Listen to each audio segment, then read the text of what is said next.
ദൈവതിരുനാമം വാഴ്ത്തപ്പെടുമാറാകട്ടെ. അനുഗ്രഹിക്കപ്പെട്ട രാത്രി ലൈവ് പ്രോഗ്രാമിലേക്ക് ഞങ്ങളുടെ ബഹുമാനപ്പെട്ട എല്ലാ പ്രേക്ഷകരെയും സ്വാഗതം ചെയ്യുന്നു. കഴിഞ്ഞ നാളുകളിലായി JCNDSDയുടെ യൂട്യൂബ് ചാനലിലും ഫേസ്ബുക്ക് പേജിലുമായി യഥാർത്ഥ അപ്പസ്തോലിക ഉപദേശം ഞങ്ങൾ മുഖാന്തരം പ്രസംഗിച്ച് കേട്ട് അനുഗ്രഹിക്കപ്പെട്ടവരും അത് അനേകർക്ക് ഷെയർ ചെയ്ത് കൊടുത്തും ഈ ഉദ്യമത്തെ സഹായിച്ച എല്ലാ ബഹുമാന്യ ശ്രോതാക്കളെയും നന്ദിയോടെ ഓർത്തുകൊണ്ട് യേശുക്രിസ്തുവിന്റെ പുതിയ നിയമ രക്ഷയുടെ ഉപദേശം എന്ന ഈ യൂട്യൂബ് ചാനലിൽ ഈ അടുത്തിടെ പെന്തക്കോസ്ത് മേഖലയിൽ പൊതുരംഗത്ത് ധാരാളം പ്രസംഗങ്ങൾ നടത്തി, തെരുവ് പ്രസംഗങ്ങളൊക്കെ നടത്തി വരുന്ന ബഹുമാനപ്പെട്ട കർത്തൃദാസൻ ഷമീർ കൊല്ലം അവർകൾ ചെയ്ത ഒരു ചെറിയ വീഡിയോയെ ആസ്പദമാക്കിയുള്ള ഒരു ചർച്ചയാണ് ഇന്ന് രാത്രിയിൽ ഞങ്ങൾ നിങ്ങളെ ശ്രദ്ധയിലേക്ക് കൊണ്ടുവരുന്നത്.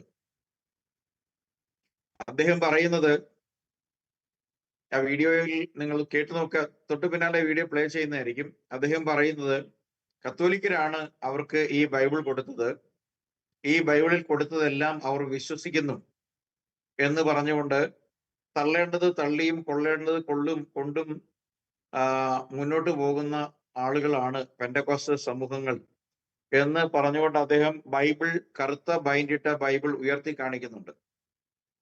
എന്നാൽ സത്യവേദ പുസ്തകത്തിൽ എഴുതപ്പെട്ടിട്ടുള്ള 66 വേദഗ്രന്ഥങ്ങളിൽ അടിസ്ഥാനപരമായ ദൈവിക പ്രമാണങ്ങൾ ഒന്നാമത്തെ സഭ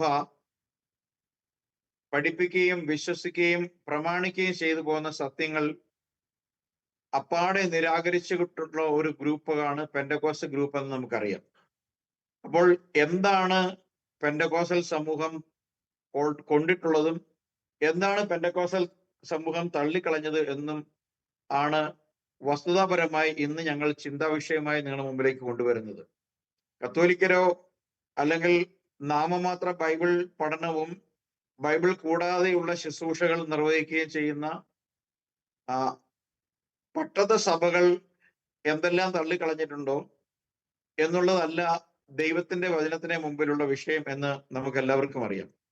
സാമാന്യ യുക്തിക്ക് യോജിച്ച വിധത്തിൽ വിശുദ്ധ വേദപുസ്തകത്തെ പഠിക്കുന്ന ഏതൊരാൾക്കും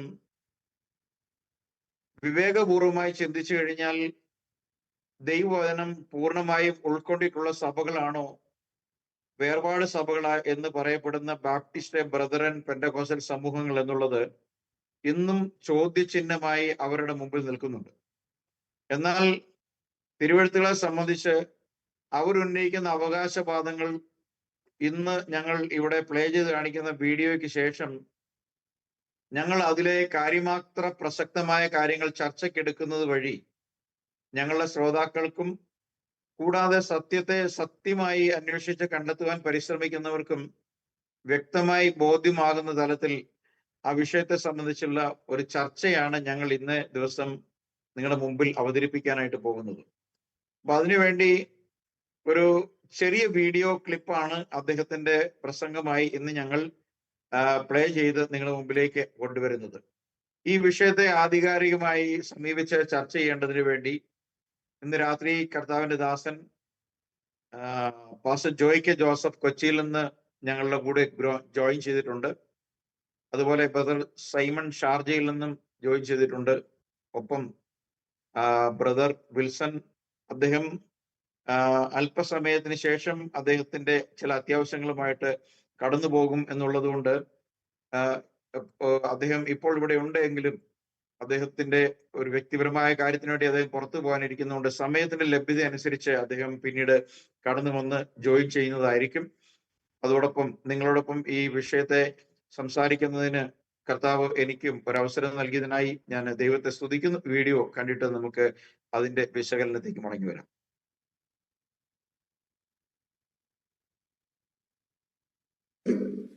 ബൈബിളിലുണ്ടോ? ഇവന്മാർക്ക് ഈ പുസ്തകം കൊടുത്തതേ ഞങ്ങളാണ്. ആര് പറഞ്ഞു? അച്ഛൻ പറഞ്ഞു. ചിരിക്കാനല്ല, അദ്ദേഹം പറഞ്ഞത് സത്യമാണ്. ഈ പുസ്തകം നമുക്ക് തന്നത് ഞങ്ങളുടെ സഭാപിതാക്കന്മാരെന്ന് അച്ഛൻ പറയുക. എന്നിട്ട് അദ്ദേഹം അതിന്റെ കാരണം കൂടെ പറഞ്ഞു, കേട്ടോ. അദ്ദേഹം പറഞ്ഞു, 1-ാം നൂറ്റാണ്ട് കാലം മുതൽ, അപ്പസ്തോലന്മാരുടെ കാലം മുതൽ ജനത്തിന്റെ ഇടയിൽ ഒരു ആശയക്കുഴപ്പം വന്നു. എന്താ ആശയക്കുഴപ്പം? ദൈവത്തിന്റെ അരുളപ്പാടിന് പുറമെ പരീശന്മാരുടെ കള്ള എഴുത്തുകളും ദുരുപദേശങ്ങളും മാനുഷിക ഉപദേശങ്ങളും എല്ലാം ഇതിന്റെ ഇടയിലോട്ട് കയറി. 1-ാം നൂറ്റാണ്ട് കാലം. അപ്പോ സഭാപിതാക്കന്മാർ ഒന്നിച്ചുകൂടി സുനഹദോസ് വിളിച്ചു. ഒന്നിച്ചുകൂടി, ചരിത്രമാ ഉള്ളതാ. അങ്ങനെ ഒന്നിച്ചു കൂടിയിട്ട് അവര് പ്രാർത്ഥിച്ചു, പരിശുദ്ധാത്മാവിൽ ഈ മാനുഷിക ഉപദേശങ്ങളും ദുരുപദേശങ്ങളും കള്ള എഴുത്തുകളെല്ലാം എന്ത് ചെയ്യണം? തള്ളണം. എന്നിട്ട് ദൈവത്തിന്റെ അരുളപ്പാട് മാത്രം കൊള്ളണം. അങ്ങനെ അവർ സുനഹദോസ് കൂടി തള്ളേണ്ടതെല്ലാം തള്ളി, കൊള്ളേണ്ടതെല്ലാം കൊണ്ടു. അങ്ങനെ എഴുതി അവര് തെരഞ്ഞെടുത്ത് പ്രാർത്ഥിച്ച് തള്ളിക്കളേണ്ടതെല്ലാം മാറ്റി കൊള്ളേണ്ടത് മാത്രം കൈക്കൊണ്ട് ഇങ്ങോട്ട് തന്ന പുസ്തകമാണ് ഇന്ന് പെന്തിക്കോസുകാർ ഈ കൊണ്ട് നടക്കുന്നതെന്ന്. അല്ലേ? സത്യമല്ലേ? ആന്ന്. പക്ഷെ അതിന്റെ കൂടെ ഞാൻ ഒരു വരിയും കൂടെ പറയാം. അങ്ങനാണെങ്കിൽ ആ അച്ഛൻ പറഞ്ഞതിൽ ഒരു കാര്യം സത്യമാണ്. ഇന്ന് ഈ പുസ്തകത്തിൽ തള്ളേണ്ടതൊന്നും ഇല്ല. തള്ളേണ്ടതൊക്കെ അവിടെ പിതാക്കന്മാർ അന്നേ തള്ളി. ഇന്ന് ഇതിൻ്റെ അകത്ത് ദൈവത്തിന്റെ അരുളപ്പാട് മാത്രമേ ഉള്ളൂ. അതുകൊണ്ടാണ് ഞങ്ങൾ എന്ത് പറഞ്ഞാലും ഇതെടുത്ത് നോക്കാൻ പറയുന്നത്. അതുകൊണ്ടാണ് പറയുന്നത്, ഇതിന്റെ അകത്ത് ദൈവത്തിന്റെ അരുളപ്പാടുകളാണുള്ളത്, ദൈവത്തിന്റെ ആലോചനകളാണുള്ളത്. അതുകൊണ്ടാണ് എന്ത് പഠിപ്പിച്ചാലും ഈ പുസ്തകത്തിലുണ്ടോ എന്ന് നോക്കാൻ പറയുന്നത്. അതിന്റെ കൂടെ എനിക്ക് ഒരു അതിശയം കൂടെ അത് കേട്ടപ്പോൾ തൊട്ട് വന്നിട്ടുണ്ട്. അന്ന് സഭാപിതാക്കന്മാര് തള്ളേണ്ടതല്ല എന്ത് ചെയ്തു? തള്ളി. ദൈവത്തിന്റെ അരുളപ്പാട് മാത്രം എന്ത് ചെയ്തു? സ്വീകരിച്ചു. പക്ഷെ ഇന്ന് പള്ളിയിൽ നടക്കുന്ന പല പൂജകളും വഴിപാടുകളും ഒന്നും ഈ പുസ്തകത്തിൽ എന്തുകൊണ്ട് വരാതെ പോയി? അവരത് തള്ളി. മനസ്സിലാകുന്നവല്ലോ? അപ്പൊ കൊള്ളേണ്ടതേ ഇതിനകത്ത് ഉള്ളൂ. അതുകൊണ്ടാണ് ഞങ്ങൾ പറയുന്നത്, മനുഷ്യൻ പറയുന്ന ഒന്നും നിങ്ങൾ കേൾക്കണ്ട. ദൈവത്തിന്റെ അരുളപ്പാട് ഈ പുസ്തകത്തിലുണ്ട്. ഈ പുസ്തകം എടുത്ത് വായിച്ചാൽ മതി. ഈ കർത്താവിന്റെ പരിശുദ്ധമായ നാമത്തിന് സ്തോത്രം. വീഡിയോ നിങ്ങൾ സശ്രദ്ധം വീക്ഷിച്ചിട്ടുണ്ടെങ്കിൽ, ഞങ്ങളിന്ന് ഞങ്ങളുടെ ഓഡിയൻസ് ആയിട്ട് കാണുന്നത് അദ്ദേഹം ഇവിടെ പ്രസ്താവിച്ച വിശുദ്ധ വേദപുസ്തകം തള്ളേണ്ടത് തള്ളിയതിനു ശേഷം കൊള്ളേണ്ടത് അല്ലെങ്കിൽ കൈക്കൊള്ളേണ്ടത് മാത്രമായി എഴുതി ആഗോള സഭയ്ക്ക് നൽകിയതിന്റെ അവകാശവാദം ഉന്നയിച്ച ഒരു വൈദികനെ കുറിച്ച് പേര് പറയാതെ അവിടെ പരാമർശിച്ചിട്ടുണ്ട്. ആ വൈദികൻ ആരാണെന്നുള്ള കാര്യം നിങ്ങൾക്ക് എല്ലാവർക്കും അറിയാം. ആ വൈദികന്റെ ആ വീഡിയോ വളരെ ശക്തമായ രീതിയിൽ ഞങ്ങൾ 2-3 പേര് മുമ്പ് വീഡിയോ ചെയ്തിട്ടുണ്ട്. അതിൽ ഒരാൾ ബ്രദർ സൈമൺ ബെഞ്ചമിൻ ആണ്. ഞാനും ഒരു വീഡിയോ അദ്ദേഹത്തിന്റെ ആ മൊത്തം കണ്ടന്റിനെ ആസ്പദമാക്കി ചെയ്തിട്ടുണ്ട്. അപ്പോ ഇവിടെ ആ വൈദികൻ ആരാണ് എന്നുള്ളതല്ല വിഷയം. ഇവിടെ ബ്രദർ പാസ്റ്റർ ഷമീർ കൊല്ലം പറയുന്നത് സഭാപിതാക്കന്മാർ, അതിൽ കത്തോലിക്ക സഭാപിതാക്കന്മാരാണ് ബൈബിൾ ക്രോഡീകരിച്ച് നൽകിയത് എന്നുള്ള വസ്തുത ഷമീർ കൊല്ലം അംഗീകരിക്കുന്നത് പോലെ തന്നെ ഞങ്ങളും അംഗീകരിക്കുന്നുണ്ട്. എന്നാൽ ബൈബിൾ സഭാപിതാക്കന്മാരുടെ വായ്മൊഴിയോ അല്ലെങ്കിൽ സഭാപിതാക്കന്മാർക്ക് ദൈവത്തിൽ ലഭിച്ച അരുളപ്പാടുകളോ അല്ല എന്നുള്ളത് അവരും, സഭാപിതാക്കന്മാർ ജീവിച്ചിരിപ്പുണ്ടെങ്കിൽ അവരും സമ്മതിക്കും. ബൈബിൾ ദൈവത്തിന്റെ പരിശുദ്ധാത്മാവിനാൽ എഴുതപ്പെട്ടതാണ് എന്നാണ് ദൈവത്തിന്റെ വചനം പറയുന്നത്. മാത്രമല്ല പത്രോസിന്റെ ലേഖനത്തിൽ പറയുന്നത് ഇത് മനുഷ്യരുടെ സ്വയമായ വ്യാഖ്യാനത്താൽ ഉളവാകുന്നതല്ല എന്ന് ആദ്യമേ അറിഞ്ഞുകൊള്ളണം എന്നാ പറയുന്നത്. അപ്പൊ പരിശുദ്ധാത്മ നിയോഗം പ്രാപിച്ച ദൈവപുരുഷന്മാരാലാണ് ബൈബിൾ എഴുതപ്പെട്ടിട്ടുള്ളത്. അങ്ങനെ എഴുതപ്പെട്ട ബൈബിളിൽ 7 പുസ്തകങ്ങൾ കൂടി ആഡ് ചെയ്യപ്പെട്ടിട്ടുള്ള, പ്രത്യേകിച്ച് പിൽക്കാലത്ത് മതവിപ്ലവം ഉണ്ടായ കാലഘട്ടങ്ങളിൽ ഉണ്ടായ സംഭവ വികാസങ്ങളെ ഉൾക്കൊള്ളിച്ചുകൊണ്ടുള്ള പുസ്തകങ്ങൾ അടക്കം ചേർത്ത് വെച്ചിട്ടുള്ള ഒരു പുസ്തകമാണ് കത്തോലിക്കരുടെ കൈവശമുള്ള പുസ്തകം. അപ്പൊ കത്തോലിക്കർ തള്ളേണ്ടത് തള്ളിയും കൊള്ളേണ്ടത് ഉണ്ട് എന്ന് പറയുമ്പോൾ കത്തോലിക്കരോട് ഞങ്ങൾക്ക് പറയാനുള്ളത്, നിങ്ങൾ തള്ളേണ്ടത് തള്ളിയിട്ടില്ല, നിങ്ങളുടെ പുസ്തകത്തിൽ തള്ളേണ്ടത് നിങ്ങൾ ഇപ്പോഴും ചേർത്ത് പിടിച്ചിട്ടുണ്ട്. അതേസമയം ബൈബിൾ പ്രാമാണിക ഗ്രന്ഥമായി ബൈബിൾ എന്ന ഏക ഗ്രന്ഥത്തിൽ പ്രതിപാദിക്കപ്പെട്ട ദൈവിക വിഷയങ്ങളുടെയും ദൈവിക ആലോചനകളെയും അടിസ്ഥാനത്തിൽ എന്ന് പറഞ്ഞ് മാത്രം പ്രവർത്തിക്കുന്ന ബൈബിൾ അധിഷ്ഠിത സഭകളിൽ ഒന്നിന്റെ വക്താവ് എന്നുള്ള നിലയിൽ ഷമീർ കൊല്ലം ഇവിടെ പ്രസ്താവിക്കുന്ന കാര്യങ്ങളിൽ എത്രമാത്രം ആത്മാർത്ഥത ഷമീർ ഉൾപ്പെട്ട് നിൽക്കുന്ന സമൂഹത്തിൽ ബൈബിളിൽ എഴുതപ്പെട്ടിരിക്കുന്ന വചനങ്ങളോടുണ്ട് എന്നുള്ളതാണ് ഞങ്ങൾ ഇന്ന് ചർച്ചയ്ക്ക് എടുക്കാൻ പോകുന്ന ഒരു കാര്യം. അപ്പോ തള്ളേണ്ടത് തള്ളി, കൊള്ളേണ്ടത് കൊള്ളുന്ന, അവർ മുഴുവനായും വിശ്വസിക്കുന്നു എന്ന് പറയുന്ന ഈ വേദപുസ്തകം നമുക്കറിയാം, ഉൽപ്പത്തി പുസ്തകം 1-ാം അധ്യായം തുടങ്ങി വെളിപ്പാട് പുസ്തകം 22-ാം അധ്യായത്തിൽ കർത്താവിന്റെ അനുഗ്രഹത്തോടും ശാപത്തോടും കൂടി അവസാനിപ്പിക്കുന്ന തിരുവെഴുത്തുകൾ അടങ്ങിയ 66 വേദഗ്രന്ഥങ്ങളിൽ എത്ര ദൈവവചനം അവർ ഉൾക്കൊള്ളുന്നുണ്ട്, അല്ലെങ്കിൽ അവർ അംഗീകരിച്ചിട്ടുണ്ട്, എത്രമാത്രം അവർ തള്ളിക്കളഞ്ഞിട്ടുണ്ട് എന്നുള്ള കാര്യം ആണ് ഇന്ന് ഞങ്ങൾ ചർച്ചയ്ക്കായിട്ട് എടുക്കാൻ പോകുന്നത്. പ്രാരംഭമായിട്ട് എൻ്റെ ചോദ്യം പാസ്റ്റർ ജോയ് ജോസഫിനോടാണ്. ചോദ്യം ഇതാണ്, കർത്താവിന്റെ ദാസനോടുള്ള ചോദ്യം ഇതാണ്. ഈ വീഡിയോയിൽ അദ്ദേഹം പ്രസ്താവിച്ചിട്ടുള്ളതുപോലെ പെന്തക്കോസ്റ്റൽ സമൂഹങ്ങൾ അല്ലെങ്കിൽ വേർപാട് സമൂഹങ്ങൾ അവര് അവകാശപ്പെടുന്നത് പോലെ അവര് കയ്യിൽ ഉയർത്തിപ്പിടിച്ച് കാണിക്കുന്ന ദൈവവചനത്തിൽ പറയപ്പെട്ടിരിക്കുന്ന അവരുടെ ദൈവം ഏകനാണോ ത്രിയേകനാണോ? ബൈബിൾ മുന്നോട്ട് വയ്ക്കുന്ന ദൈവം ഏത് ദൈവമാണ്? ബൈബിളിൽ ഉള്ള ദൈവം ഏകനാണോ അതോ 3 വ്യക്തികൾ ചേർന്ന ദൈവമാണോ?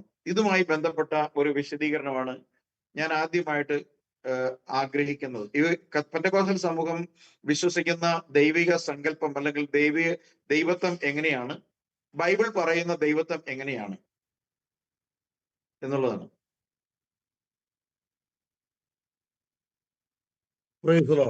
കർത്താവിന്റെ വിശുദ്ധ നാമം വാഴ്ത്തപ്പെടട്ടെ.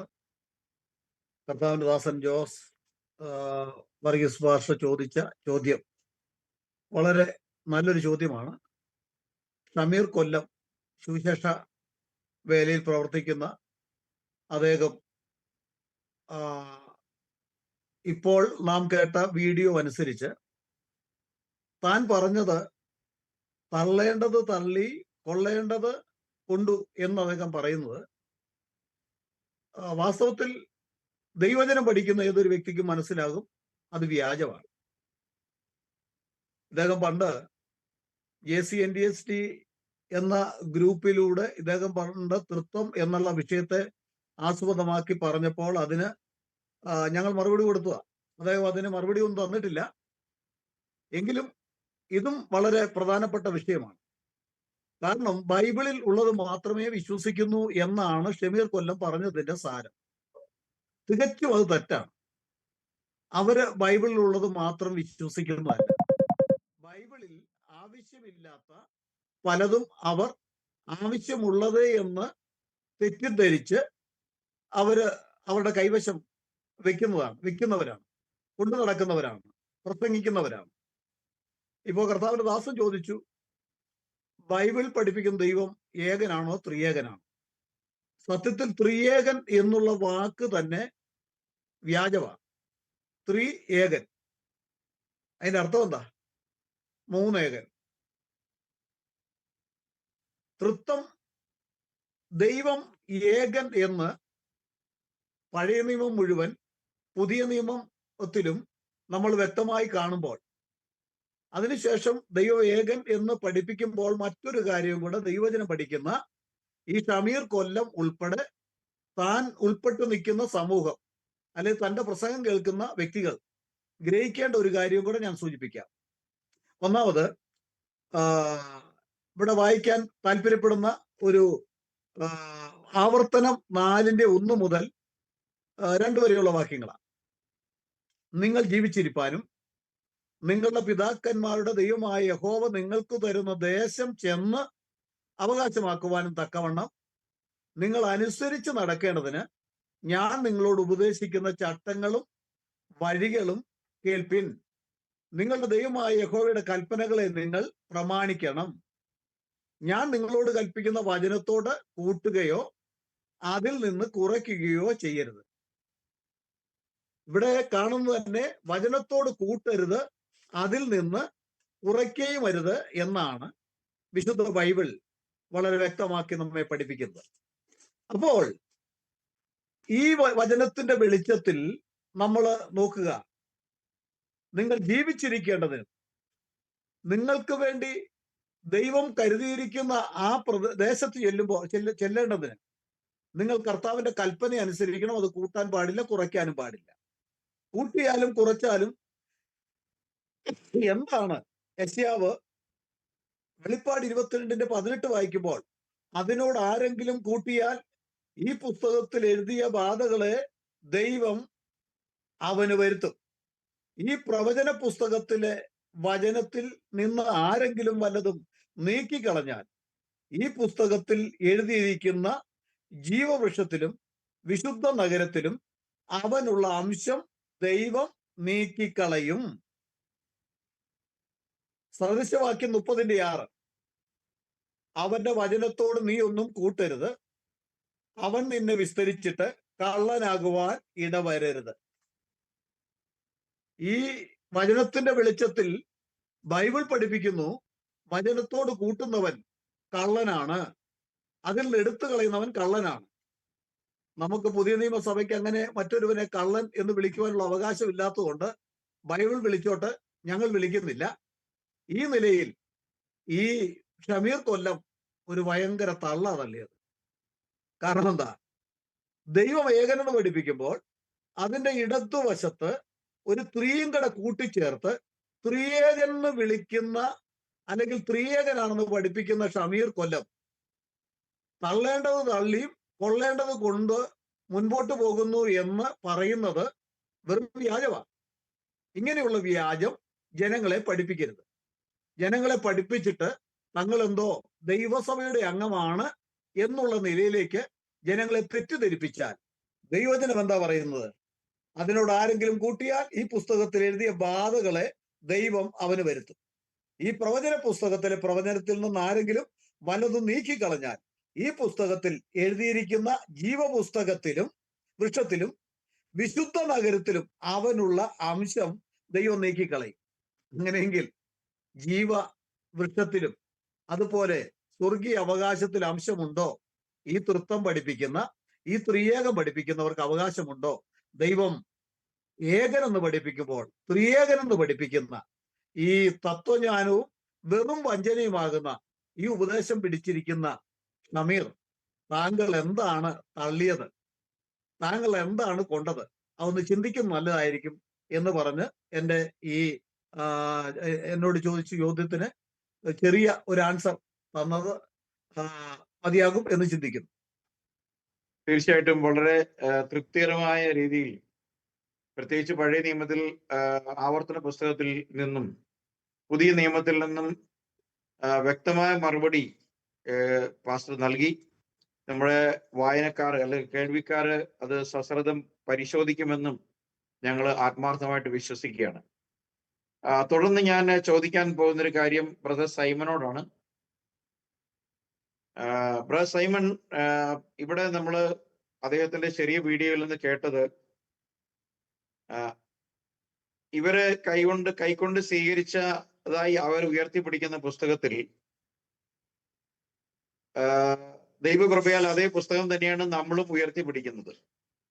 അതിൽ നമുക്കറിയാം, അപ്പോസ്തലന്മാർ അവരുടെ ശുശ്രൂഷയുടെ കാലം ആരംഭിക്കുമ്പോൾ, പ്രത്യേകിച്ച് കർത്താവിന്റെ പരിശുദ്ധാത്മാവ് വാഗ്ദത്തം ചെയ്ത പോലെ പെന്തക്കോസ്താ തിരുനാൾ ദിവസം അപ്പോസ്തലന്മാരടക്കം 120 പേർ മർക്കോസിന്റെ മാളികമുറിയിൽ കൂടിയിരുന്നപ്പോൾ ദൈവത്തിന്റെ പരിശുദ്ധാത്മാവ് അവരുടെ മേൽ വരികയും തുടർന്ന് പത്രോസിന്റെ പ്രസംഗത്തിനൊടുവിൽ അന്ന് അനുദപിച്ച് മാനസാന്തരപ്പെട്ട ആളുകൾക്ക് 3000-ഓളം ആളുകൾക്ക് പത്രോസ് കർത്താവായ യേശുക്രിസ്തുവിന്റെ നാമത്തിൽ ഉള്ള സ്നാനം കൊടുത്തുകൊണ്ട്, ആ സ്നാനം എന്തുകൊണ്ട് എന്നുള്ള രീതിയിൽ പാപങ്ങളുടെ മോചനത്തിന് യേശുക്രിസ്തുവിന്റെ നാമത്തിലുള്ള സ്നാനം എന്ന് പറഞ്ഞാണ് ആ സ്നാനം അവിടെ ആരംഭിക്കുന്നത്. ഷമീർ ഉൾപ്പെടെയുള്ള പെന്തക്കോസ്തൽ സമൂഹങ്ങളും തള്ളേണ്ടത് തള്ളിയതും തള്ളേണ്ടത് തള്ളാതെയും കൊണ്ടുവരിക്കുന്ന കത്തോലിക്കരടക്കമുള്ള പട്ടത്ത സഭകളും ഈ പുസ്തകം അഭിമാനമായി ഉയർത്തി കാണിച്ചുകൊണ്ട് ഞങ്ങൾ ഇത് മുഴുവനും അനുസരിക്കുന്നു എന്ന് പറയുന്ന പെന്തക്കോസ്തൽ സമൂഹങ്ങളും തിരുവെടുത്ത് വസ്തുനിഷ്ഠമായി പരിശോധിക്കുന്ന യഥാർത്ഥ ദൈവവചന വിശ്വാസികളായ, ഏകദൈവ വിശ്വാസികളായ ക്രിസ്ത്യാനികളും തമ്മിൽ ഈ വിഷയത്തിൽ വളരെ ആശയപരമായ ഭിന്നത നിലനിൽക്കുന്നുണ്ട്. അങ്ങനെയുള്ള സാഹചര്യത്തിൽ ബൈബിളിൽ എഴുതിയിരിക്കുന്നത് ലിറ്ററലായിട്ട് വളരെ കൃത്യമായി എഴുതി രേഖപ്പെടുത്തി തെളിവുള്ള ഈ വസ്തുതയെ അവർ തള്ളിക്കളഞ്ഞിട്ടുണ്ട്, അവർ കൊണ്ടിട്ടില്ല. അപ്പോൾ അതിനെക്കുറിച്ച് ഒരു വിശദീകരണം ആദിമസഭയും അതിനുശേഷം ഇന്ന് ഈ പുസ്തകം എടുത്ത് ഇപ്രകാരമുള്ള വാദപ്രതിവാദങ്ങൾക്ക് മുന്നോട്ട് വരുന്നവർ പിന്തുടരുന്ന ആശയങ്ങളെ സംബന്ധിച്ചുള്ള വ്യക്തമായ ചരിത്രപരമായും ബിബ്ലിക്കലായും ബൈബിൾ അധിഷ്ഠിതമായ ചില ചിന്തകൾ ഇന്ന് ഇവിടെ പങ്കുവയ്ക്കാനായിട്ട് ആവശ്യപ്പെടുകയാണ്.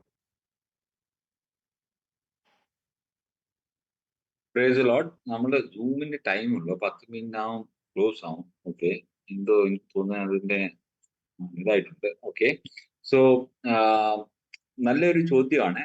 ബേസിക്കലി നമ്മൾ അവിടെ തന്നെ മനസ്സിലാക്കേണ്ടതെന്ന് പറഞ്ഞു കഴിഞ്ഞാൽ ബൈബിൾ പ്രകാരം, ഓക്കെ, അപ്പോസ്തല പ്രവൃത്തി 2:38 പ്രകാരമുള്ള സ്നാനം വ്യക്തമായി പലയിടത്തും കർത്താവായ യേശു ക്രിസ്തുവിന്റെ നാമത്തിൽ സ്നാനപ്പെടാനും വാക്കിനാലും ക്രിയയാലും എന്ത് ചെയ്താലും കർത്താവായ യേശു ക്രിസ്തുവിന്റെ നാമത്തിൽ ചെയ്യുന്നെന്ന് ബൈബിളിനകത്ത് വ്യക്തമായി പഠിപ്പിച്ച ഒരു സ്ഥിതിക്കും, അതുപോലെ അപ്പോസ്തലന്മാരെല്ലാരും പത്രോസ് തുടങ്ങിയ പോലെ എല്ലാവരും പാപമോചനം അവന്റെ നാമത്തിൽ ആ പാപമോചനം എന്ന് യേശു ക്രിസ്തു ലൂക്കോസിന്റെ സുവിശേഷം അവസാനം പോകുന്നതിന്റെ മുമ്പേ അവരോട് പറഞ്ഞ ആ സ്ഥിതിയിലും ഇതെല്ലാം കൂടെ നിലനിർത്തിയിട്ടും ആ നാമം എടുക്കാതെ, ബൈബിളിനകത്ത് വ്യക്തമായി എഴുതിയിരിക്കുന്ന നാമം എടുക്കാതെ പിതാവിന്റെയും പുത്രന്റെയും പരിശുദ്ധാത്മാവിന്റെ നാമം എന്ന് പറഞ്ഞിട്ട് പിതാവും പുത്രനും പരിശുദ്ധാത്മാവും മാത്രം വിളിച്ചുകൊണ്ട് ആൾക്കാരെ സ്നാനപ്പെടുത്താനുള്ള ഒരു വ്യാജ പഠിപ്പീര്, ആ നാമം മനസ്സിലാക്കാതെ ആൾക്കാരെ സ്നാനപ്പെടുത്തുന്ന ഒരു പഠിപ്പീര് ബൈബിളിനകത്ത് ഇല്ലാത്ത ഒരു സാധനം. അത് യേശു ക്രിസ്തു പറഞ്ഞ് അതുകൊണ്ട് ഞങ്ങൾ അതേ കേൾക്കത്തോളം എന്ന് പറഞ്ഞ് നടക്കുന്നതും, അപ്പോസ്തലന്മാര് എല്ലാരും ചെയ്ത കാര്യം അവരെങ്ങനെ ചെയ്തു അത് ചെയ്യാൻ വ്യക്തമായിട്ട് ബൈബിളിൽ എഴുതി വെച്ചേക്കുന്ന സ്ഥിതിക്ക് ഉണ്ടായിട്ടും അത് ഫോളോ ചെയ്യാതെ വേറെ രീതിയിൽ ഫോളോ ചെയ്യുന്ന ആള് ബൈബിളിനെ ഫോളോ ചെയ്യുന്നെന്ന് പറയുന്നത് തന്നെ വ്യാജമാണ്. എന്താണെന്ന് പറഞ്ഞാൽ ബൈബിളിനകത്ത് വ്യക്തമായിട്ട് പലയിടത്തും അപ്പോസ്തലന്മാര് പഠിപ്പിക്കുകയും അപ്പോസ്തലന്മാര് ചെയ്യുകയും, അതുമല്ല പൗലോസ് ഇവരിൽ ആരുമല്ല പൗലോസിനെ സുവിശേഷം പഠിപ്പിച്ചേക്കുന്നത്, കർത്താവായ യേശു ക്രിസ്തു തന്നെ ഡയറക്ട്ലി പഠിപ്പിച്ചേക്കുന്നത്. പൗലോസും നമ്മൾ കാണുന്നതെന്ന് പറഞ്ഞു കഴിഞ്ഞാൽ അപ്പോസ്തല പ്രവൃത്തി 19:1-5 നമ്മൾ അവരെ കൽപ്പിക്കുന്നത് കർത്താവായ യേശു ക്രിസ്തുവിനെ നാമത്തിൽ സ്ഥാനപ്പെടുത്താൻ തന്നെയാണ് കൽപ്പിക്കുന്നത്. അങ്ങനെ ഇത് നോക്കുമ്പോഴത്തേക്ക് ഒരു ആൾക്കാരെ പാപമോചനം ലഭിക്കാതെ ഈ ലോകത്തിൽ തന്നെ അല്ലെങ്കിൽ ഈ നരകത്തിൽ തന്നെ പോവാൻ വേണ്ടി, പാപമോചനം ഇല്ലാതെ സ്വർഗത്തിൽ പ്രവേശനം ഇല്ലല്ലോ, അപ്പം ആ പ്രവേശിക്കാൻ വേണ്ടിയുള്ള ഒരു മാർഗം ബൈബിളിനകത്ത് വ്യക്തമായിട്ട് എഴുതിയിരിക്കുന്ന സാധനം ഫോളോ ചെയ്യാതെ ആൾക്കാരെ നരകത്തിലോട്ട് കൊണ്ടുപോകാനുള്ള പണിയാണ് ഇപ്പൊ ചെയ്തുകൊണ്ടിരിക്കുന്നത്. അതിനെ ബൈബിളിൽ എടുത്ത് പൊക്കി ഇങ്ങനെ കാണിച്ചിട്ടൊന്നും കാര്യമില്ല. അതിനകത്ത് എഴുതിയേക്കുന്ന കാര്യം അങ്ങനെ അപ്പാടെ ചെയ്യാവുള്ളൂ, അല്ലാതെ ഒന്നും കുറക്കില്ല കൂട്ടില്ലെന്ന് പറയുമ്പോഴത്തേക്ക് വേറൊരു നാമം നമുക്ക് നൽകപ്പെട്ടിട്ടില്ല എന്ന് പറഞ്ഞാൽ ഈ പറയുന്ന പോലെ പിതാവ് പുത്രൻ പരിശുദ്ധാത്മാ എന്ന് പറഞ്ഞാൽ വേറൊരു നാമം നമുക്ക് നൽകപ്പെട്ടിട്ടില്ല. കർത്താവായ യേശു ക്രിസ്തുവിന്റെ നാമം അല്ലാതെ വേറൊരു നാമം, അതല്ല സ്വർഗത്തിലും ഭൂമിയിലും അതോ ലോകത്തും എല്ലാം മേലായ ഒരു നാമമാണെന്ന് പറയുമ്പോഴും ആ നാമം എടുക്കാതെ ഇത്രയും പാപമോചനത്തിന് വേണ്ടിയാണ് നമ്മൾ സ്ഥാനപ്പെടുന്നത്. അതിനുവേണ്ടി ആ നാമം എടുക്കാതെ എങ്ങനെയെങ്കിലും ഒഴിവാവാനുള്ള വെറും ഒരു മുടക്ക ന്യായം പറഞ്ഞിട്ട് നടക്കുന്ന ഈ സമീർ കുള്ളം പാസ്റ്ററിന് ഇത് മനസ്സിലാക്കണം. ബൈബിളിനെ അല്ല പുള്ളി ഫോളോ ചെയ്തുകൊണ്ടിരിക്കുന്നത്, ഈ കറുത്ത പുസ്തകമല്ല കറുത്ത മനുഷ്യനായ സാത്താനെയാണ് ഫോളോ ചെയ്തുകൊണ്ടിരിക്കുന്നത്. Okay, thank you very much. Thank you very much. വളരെ വ്യക്തമാണ്. സൂമിന് എന്താ പ്രശ്നം എന്ന് പറഞ്ഞ് 10 മിനിറ്റ് ആകുമ്പോ സൂമിന് ടൈം തീരാറായി. എനിക്ക് തോന്നുന്നു എന്റെ ഇത് എക്സ്പയർ ആയി തോന്നുന്നു. ഓക്കെ, ഇപ്പൊ ക്ലോസ് ചെയ്ത് വന്നാ പിന്നെ ക്ലോസ് ചെയ്യട്ടെ. ഇപ്പൊ ടൈം വരുന്നുണ്ടായിരുന്നു 10 മിനിറ്റ്. ഐ തിങ്ക് ഇനി ഉണ്ട് ഇച്ചിരി സമയം. അല്ല തീർന്നുള്ളൂ, എനിക്ക് അറിയത്തില്ല. നോക്കട്ടെ, ഞാൻ ഇപ്പോഴും സൂം വർക്ക് ചെയ്യുന്നുണ്ടോ നോക്കട്ടെ. കൺക്ലൂഡ് ചെയ്തോ? ഇപ്പോഴും വർക്ക് ചെയ്യുന്നുണ്ടല്ലോ. ഓക്കെ, കണ്ടിന്യൂ ചെയ്തോ, കൺക്ലൂഡ് ചെയ്തോ. ഓക്കെ, ദൈവത്തിന്റെ പരിശുദ്ധമായ നാം വാഴ്ത്തപ്പെടുമാറാകട്ടെ. ഞങ്ങള് പ്രാരംഭമായി നിങ്ങളുടെ മുമ്പിൽ ഡിസ്പ്ലേ ചെയ്ത ഒരു ചെറിയ വീഡിയോയുടെ അടിസ്ഥാനത്തിലുള്ള ഒരു വിഷയമാണ് ഞങ്ങൾ ഇന്ന് ചർച്ചയ്ക്കെടുത്തത്. അപ്പോ ഒരുപാട് കാര്യങ്ങൾ ഇന്നത്തെ പെന്റക്കോസ്റ്റൽ സമൂഹങ്ങൾ അവരുടെ കൈവശം വെച്ച് അവര് ഒരു ഉപജീവന മാർഗമായി ഉപയോഗിക്കുന്നു എന്ന് തന്നെ ഞങ്ങൾക്ക് വ്യക്തമായി പറയാൻ കഴിയുന്ന തിരുവെഴുത്തുകൾ സത്യസന്ധമായി ജനങ്ങളെ പഠിപ്പിക്കുന്നതിലും അതിൽ എഴുതിയിരിക്കുന്ന പ്രകാരമുള്ള നിത്യജീവൻ പ്രാപിക്കേണ്ടതിന് അവർ ബോധപൂർവം മനഃപൂർവ്വം തള്ളിക്കളയുന്നതും നിഷേധിക്കുന്നതുമായ രണ്ട് പ്രധാനപ്പെട്ട കാര്യങ്ങളാണ് ഇവിടെ ഇന്ന് ചർച്ചയ്ക്കെടുത്തത്. അതിൽ ഒന്നാമത് ആദ്യം മുതൽ അല്ലെങ്കിൽ അനാദിയായും ശാശ്വതമായും നിലനിൽക്കുന്ന ഏക സത്യ ദൈവമായ ഇസ്രായേലിന്റെ പരിശുദ്ധനെന്നും ഏക കർത്താവെന്നും തിരുവെഴുത്തുകളിൽ രേഖപ്പെടുത്തപ്പെട്ടിരിക്കുന്ന ഏക ദൈവമായി പഴയ നിയമത്തിൽ യഹോവയെന്നും പുതിയ നിയമത്തിൽ യേശുക്രിസ്തു എന്നും വെളിപ്പെട്ടിരിക്കുന്ന ഏക ദൈവമേ നമുക്കുള്ളൂ. ഇതാണ് ബൈബിളിന്റെ അടിസ്ഥാന പ്രമേയം. ആ അടിസ്ഥാന ഉപദേശത്തിൽ നിലനിൽക്കാതെ AD 325 ഉളവായ കത്തോലിക്ക സഭ ബാബിലോണിൽ നിന്നും ഉളവായ ബഹുദൈവ ആരാധനയുടെ കൂട്ടുപിടിച്ച് അല്ലെങ്കിൽ അതിന്റെ അടിസ്ഥാനത്തിൽ സ്ഥാപിതമാക്കപ്പെട്ട ബഹുദൈവ ആരാധന പിന്തുടർന്ന് വരുന്ന കത്തോലിക്കരും ആ വിഷയത്തിൽ തെല്ലും മാറ്റം വരുത്താത്ത പെന്റക്കോസ്റ്റ്, ബാപ്റ്റിസ്റ്റ്, ബ്രദറൻ അങ്ങനെയുള്ള എല്ലാ സമൂഹങ്ങളും ഈ ആശയത്തിന്റെ അടിസ്ഥാനത്തിൽ ഞങ്ങൾക്ക് ബൈബിളിൽ നിന്ന് നോക്കുമ്പോൾ ഇവരെല്ലാവരും ആ വിഷയത്തിൽ ഒന്നാണ്. രണ്ടാമത്തെ പ്രധാനപ്പെട്ട വിഷയം പാപങ്ങളുടെ മോചനമാണ്.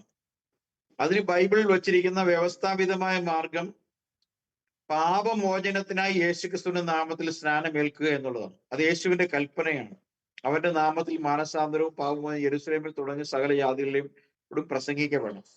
യേശു തിരുവായി മൊഴിഞ്ഞ് കൽപ്പിച്ചതും വെളിപ്പാട് ഇല്ലാത്ത പെന്റക്കോസ്തുകാർക്ക് മനസ്സിലാവാത്തതും വെളിപ്പാടില്ലാത്ത കത്തോലിക്കരടക്കമുള്ള ക്രൈസ്തവ സമൂഹങ്ങൾ എന്ന് അവകാശപ്പെടുന്ന എല്ലാ സഭകൾക്കും മനസ്സിലായിട്ടും മനസ്സിലാക്കാതെയും നിഷേധിക്കുകയും ചെയ്യുന്നതുമായ ഈ തിരുവചന സത്യത്തെ നിഷേധിക്കുന്നവരും 1-ാം നൂറ്റാണ്ടിൽ ആരംഭിക്കപ്പെട്ട യഥാർത്ഥ സത്യസഭയുടെ കൽപ്പനകളും ആചാരങ്ങളും അനുഷ്ഠാനങ്ങളും പ്രമാണങ്ങളും നിഷേധിച്ച് 325 സ്ഥാപിതമായത് പട്ടത്ത സഭകളും പിന്നീട് സഭാ കാലഘട്ടങ്ങളിലെ വിവിധ കാലഘട്ടങ്ങളിൽ നവോത്ഥാന കാലം മുതൽ മാർട്ടിൻ ലൂതർ തുടങ്ങി കാൽവിനും ഫിന്നിയും അതുപോലെ തന്നെ ജോൺ വെസ്ലിയും പിന്നീട് വന്നിരിക്കുന്ന എല്ലാ നവീന ഉപദേഷ്ടാക്കന്മാരും നായകന്മാരടക്കം കൊണ്ടുവന്നതും 1902 അസൂസ സ്ട്രീറ്റിൽ ആരംഭിക്കപ്പെട്ട പെന്റക്കോസ്റ്റൽ സഭകളും വിശ്വസിക്കുന്ന കാര്യങ്ങളിൽ ഏതാണ്ട് ഐക്യതയുണ്ട്. അപ്പോൾ ആ ഐക്യത നമ്മളുടെ കൈവശം, ഷമീറിന്റെ കൈവശവും ഞങ്ങളുടെ കൈവശവും ലോകത്തിലുള്ള എല്ലാ വേർപാട് സഭകളുടെ കൈവശമുള്ള ബൈബിൾ, അത് ഏത് ട്രാൻസ്ലേഷനും ഏത് ഇംഗ്ലീഷും ഏത് റീജിയണൽ ലാംഗ്വേജ് ആയാലും അതിൽ എഴുതിയിരിക്കുന്നതിനോട് വിശ്വസ്തത പുലർത്താതെയും അതിനെ നിഷേധിക്കുകയും ചെയ്തിട്ട് അവർ ഇത് മുഴുവൻ കൈക്കൊണ്ടതാണെന്നും അവർ അത് കൈക്കൊണ്ടവരും മറ്റുള്ളവർ കൈക്കൊള്ളാത്തവരുമാണ് എന്നുള്ള സ്വയംകൃതമായ അവകാശവാദങ്ങൾ ഒരിക്കലും ജനങ്ങളുടെ മുമ്പിൽ അവതരിപ്പിക്കുമ്പോൾ അത് വിശ്വസനീയമല്ല എന്നുള്ള കാര്യം ഞങ്ങൾ നിങ്ങളുടെ മുമ്പിൽ അറിയിച്ചത് ഞങ്ങൾ ചില തിരുവെഴുത്തുകളുടെ അടിസ്ഥാനത്തിലാണ്. ഈ വിഷയത്തിൽ നിങ്ങൾക്ക് ഇനിയും ധാരാളമായ തിരുവെഴുത്തുകൾ പറഞ്ഞു തീരാത്തത്ര തിരുവെഴുത്തുകളുടെ തെളിവുകൾ ഞങ്ങളുടെ കൈവശമുണ്ട്. JCNDSD മറ്റ് യൂട്യൂബ് ചാനൽ നിങ്ങൾ സബ്സ്ക്രൈബ് ചെയ്ത് നോക്കുകയാണെങ്കിൽ നിങ്ങൾക്ക് ധാരാളം കാര്യങ്ങൾ ഇതിനകത്തുനിന്ന്